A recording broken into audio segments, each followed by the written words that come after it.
Thank you sir, बहुत जरूरी है सर। सर सर सर मुझे सरकार है सर, प्रेसिडेंटल स्पीच में जेल का अनुभव है सर, मुझे 14 दिन का।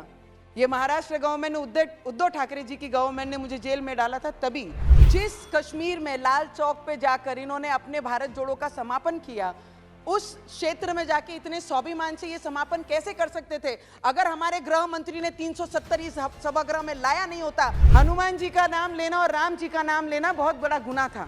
नॉन लोगों में कराएं, रूरल एरिया में भी लोड गाड़ियों पे ठेलों पर आज क्यूआर कार्ड करके स्कैन करके आप 50 रुपए 20 रुपए देना भी अगर किसी ने इस देश को सिखाया है तो वो मोदी जी ने ही सिखाया है। तो भाजपा गवर्नमेंट ने और हमारे आदरणीय नरेंद्र मोदी जी ने ये सभी को एक्सेप्ट करना ही पड़ेगा, जितने भी लोग आरक्षण की बात कर रहे हैं। ये पहली बार मोदी जी की सरकार में हुआ है कि इतने बड़े संख्या में महिलाएं रिप्रेजेंट कर रही हैं। सर, हमारे देश की राष्ट्रपति मैडम आदिवासी समाज को बिलोंग करते हैं, तो मेरे आदिवासी भाई बहन जो हमारे महाराष्ट्र से पूरे देश के और हमारी जो बोली भाषा है आदिवासियों की, उससे मैं मेरी प्रेसिडेंटल थैंकिंग स्पीच की शुरुआत करती हूँ। अलागे सभी को माइचो बाइचो डाइचो, अलागे प्रधानमंत्री के राष्ट्रपति का सबू को सदन को राम राम राम राम। सर, जिस तरीके से हमारे प्रेसिडेंटल जो स्पीच हुई, पहली बार देश के एक आदिवासी क्षेत्र से आदिवासी महिला को इस पद पे लाकर, मैंने बहुत सारे लोगों का ये स्पीच सुना कि महिलाओं का आरक्षण बिल ये सदन में आना चाहिए। मुझे आप बताइए, ये पद के लिए तो कोई आरक्षण नहीं है, फिर भी एक आदिवासी क्षेत्र में काम करने वाली महिला को इस बड़े पद पे लाकर प्रेसिडेंटल बनाकर हमारी जैसी महिलाएं, युवक महिलाएं, इस देश की पिछड़ी महिलाएं, उनको सम्मानित करने का काम हमारे देश के प्रधानमंत्री ने जी ने किया। आरक्षण आना चाहिए, सभी महिलाएं, सभी पुरुष भाई हमारे साथ हैं कि आरक्षण इस सदन में आना चाहिए, उसका स्वागत करेंगे। पर उसके अलावा अगर इस सदन में आज अगर हम देखते हैं तो जितने सालों से ये सदन बना हुआ है, ये पहली बार मोदी जी की सरकार में हुआ है कि इतने बड़े संख्या में महिलाएं रिप्रेजेंट कर रही हैं हमारे देश के अलग अलग क्षेत्रों को। ये क्रेडिट जाता है बिना आरक्षण के। कोई भी पार्टी, जितने साल ये पार्टियों ने राज किया हमारे देश में, आज तक आरक्षण के बिना उन्होंने महिलाओं को इस पद के लिए या फिर इस पार्टी से टिकट देकर इस सदन को रिप्रेजेंट करने का कभी मौका नहीं दिया। वो दिया है तो भाजपा गवर्नमेंट ने और हमारे आदरणीय नरेंद्र मोदी जी ने ये सभी को एक्सेप्ट करना ही पड़ेगा, जितने भी लोग आरक्षण की बात कर रहे हैं। हमें तो गर्व महसूस होता है जब ये नंबर्स यहाँ पर देखते हैं। सर, मोदी जी पर बहुत सारे लोगों ने अलग अलग बातें कही हैं, उसके अलावा मैं ये चीज बोलना चाहूंगी, कपड़ा, रोटी और मकान और स्वास्थ्य और हेल्थ के ऊपर अगर किसी ने इस देश में पहली बार प्रधानमंत्री जी ने ग्राउंड पे जाकर लोगों से बात कर कर चर्चा कर कर, वो एम्स को रिलेटेड हो या अपने आवास को रिलेटेड हो या किसान के निधि के लिए हो या किसान को कर्ज माफी के लिए हो या विद्यार्थियों के स्कॉलरशिप से लेकर हो या विद्यार्थियों के साथ स्पोर्ट्स में हो, क्रीड़ा क्षेत्र में हो, हर क्षेत्र को अंडरलाइन करके इस देश के प्राइम मिनिस्टर जी ने, ये देश का हर व्यक्ति आगे बढ़ना चाहिए, ना कि पॉलिटिकल बैकग्राउंड को बिलोंग करने वाले लोगों को आगे बढ़ाने का काम उन्होंने नहीं। उन्होंने एक काम किया है, जो जरूरतमंद है, जिन्हें आवाज नहीं, उन्हें आवाज देने का काम किया है। किसानों को कर्ज माफी करके उन्हें आगे बढ़ाने का काम किया है। किसानों को वर्षाना जो 6,000 रुपया दिया वो देकर उनको मदद करने का काम किया है। हेल्थ सेक्टर में और एम्स देकर, मेडिकल कॉलेजेस देकर, अब आने वाले समय में प्रेसिडेंटल स्पीच में जो नर्सिंग कॉलेजेस देकर आने वाले समय में सिस्टर ब्रदर्स को और उपलब्ध कराने के लिए, उनके लिए जो फैसिलिटी दी जा रही है, जॉब्स अपॉर्चुनिटीज बनाई जा रही हैं, उन्हें भी ध्यान रखना चाहिए। सभी ऑपोजिशन वाले जब भी बोलते हैं तो यही चीजें टारगेट करते हैं कि मोदी जी को किस पॉइंट पे पकड़ना है, किस पॉइंट पे नहीं बोलना है।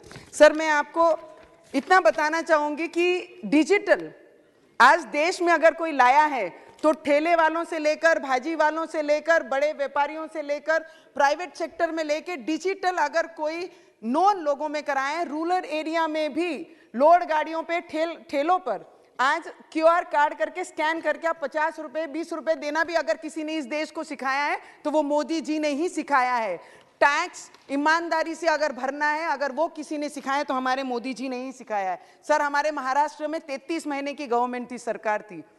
आमच्या महाराष्ट्रामध्ये 33 महीन्याची सरकार में हनुमान जी का नाम लेना और राम जी का नाम लेना बहुत बड़ा गुनाह था। पर आज हमारे डिप्टी सीएम साहब, हमारे उप मुख्यमंत्री और मुख्यमंत्री शिंदे साहब की सरकार में जो राम का नाम लेगा, जो हनुमान का नाम लेगा, वो देशभक्त होगा, उनका सत्कार हमारे महाराष्ट्र में होता है। आज वो सरकार है। सर, प्रेसिडेंशियल स्पीच में जेल का अनुभव है सर मुझे, 14 दिन का। ये महाराष्ट्र गवर्नमेंट ने, उद्धव ठाकरे जी की गवर्नमेंट ने मुझे जेल में डाला था तभी, जब गरीब लोग वहां पर जो कोई कारण से अरेस्ट हुए हैं या उनकी बेल हो चुकी है, पर बेल बॉन्ड भरने के लिए जिनके पास पैसे नहीं है उसका भी प्रावधान, या इस समय हमारे प्रेसिडेंशियल स्पीच में उन्होंने बताया है, वो सच में जेल में अगर देखेंगे तो बहुत ज्यादा तकलीफ में वो महिलाएं उस जेल में रहती हैं जिनके पास 5,000 बेल बॉन्ड भरने के लिए नहीं है या 10,000 रुपये बेल बॉन्ड भरने के लिए नहीं है। हमारे देश के प्रधानमंत्री जी का नारा है, ना खाऊंगा ना खाने दूंगा।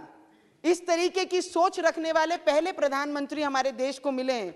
सर, कई लोग भारत जोड़ो निकले थे। सर, वेरी इंपॉर्टेंट, क्योंकि हम देश के युवा एज ए रिप्रेजेंटेटिव है, ये बोलना बहुत जरूरी है। कई लोग भारत जोड़े निकले थे। मुझे बताइए, भारत के इस देश के लोगों ने कभी भारत को टूटने दिया?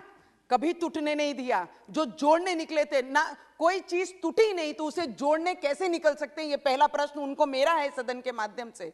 मुझे आपको बोलना है सर, जिस कश्मीर में लाल चौक पे जाकर इन्होंने अपने भारत जोड़ो का समापन किया, उस क्षेत्र में जाके इतने स्वाभिमान से ये समापन कैसे कर सकते थे? अगर हमारे गृह मंत्री ने 370 इस सभागृह में लाया नहीं होता और 370 हटाया नहीं होता, तो इतने स्वाभिमान से ये जाकर अपना भारत जोड़ो का समापन वहां नहीं कर सकते। सर, थैंक यू सर, बहुत जरूरी है सर। सर सर सर मुझे ऑपोजिशन के कई लोग, मुझे बताइए, देश के बड़े बिजनेसमैन, व्यापारियों को, टाटा हो या अंबानी हो या अडानी हो, ये कितने लोगों को रोजगार इनके माध्यम से इस देश के मिला है?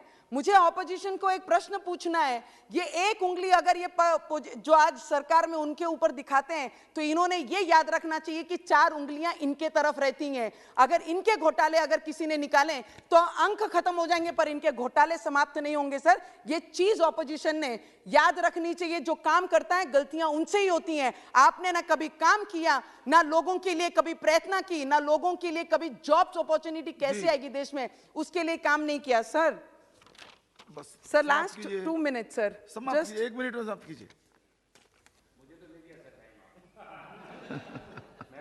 सर, 2014 के पहले सर, राजस्थान आपको जिस तरीके से प्यार है, हमें भी हमारे राजस्थान पे उसी तरीके से बहुत ज्यादा प्यार है। 2014 से पहले सर, पाकिस्तान का परिस्थिति अगर देखते थे तो सरकार उन्हें मदद करती थी। वो पाकिस्तान हमारे देश का नमक खाता था और आतंकवादी हमले हमारे देश पे करते थे। पर 2014 के बाद मोदी जी ने उनकी भाषा में उनसे बोलना सिखाया कि जिस भाषा में तुम सीखोगे उस भाषा में तुम्हें सिखाएंगे। उस तरीके से आज हमारे मोदी जी काम कर रहे हैं। मुझे लगता है प्रेसिडेंशियल स्पीच के ऊपर सभी ने अपने अपने अलग राय, अपनी अपनी विचार रखी हैं। मैं फुल हार्टेड हमारे आदिवासी क्षेत्र की आदिवासी महिला जो प्रेसिडेंटल हैं, आज प्रेसिडेंट हैं, उनके स्पीच के ऊपर आपने मुझे बोलने का मौका दिया। मैं दिल से मेरे आदिवासी भाई बहनों की तरफ से इस सदन का, मोदी जी का और सभी का दिल से बहुत बहुत धन्यवाद करती हूँ। जय श्री राम। राम राम। बुधवार दिनांक 8 फरवरी 2023 को प्रातः 11 बजे तक के लिए स्थगित की जाती है।